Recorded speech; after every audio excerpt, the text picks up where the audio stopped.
ជំរាបសួរនិងសូមគោរពដល់ពុកម៉ែបងប្អូនទាំងអស់គ្នាដែលចូលមកកាន់ Channel របស់ Admin ដើម្បីទស្សនាវីដេអូតម្រុយឆ្នោតខ្មែរ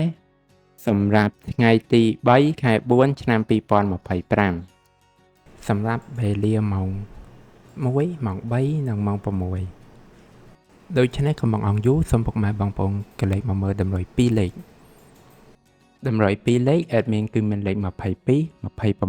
30 39សម្រាប់ប៉ោះ ABCD បន្ទាប់មកគឺខ្ទង់ O ខ្ទង់ O Admin គឺ O នៅខ្ទង់20និងខ្ទង់30សម្រាប់ប៉ោះ ABCD ដូចគ្នាបន្ទាប់មកគឺលេខពិសេសAdmin គឺមានលេខ211គុណ209គុណនិង395គុណដែលលេខទាំងអស់នេះសុទ្ធសឹងតែជាលេខដែលមានសង្ឃឹមថានឹងចេញខ្ពស់សម្រាប់ថ្ងៃនេះអរគុណពុកម៉ែបងប្អូនទាំងអស់គ្នាដែលបានទស្សនាវីដេអូនេះពីដើមរហូតដល់ចប់ក៏ជូនពរពុកម៉ែបងប្អូនទាំងអស់គ្នាធ្វើការសងសំណាននៅថ្ងៃថ្មីទទួលបាននូវការហេងឆ្នះចំទាំងអស់គ្នា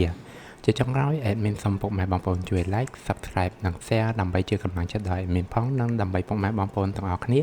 ទទួលបាននូវវីដេអូថ្មីបានឆាប់រហ័សផងដែរ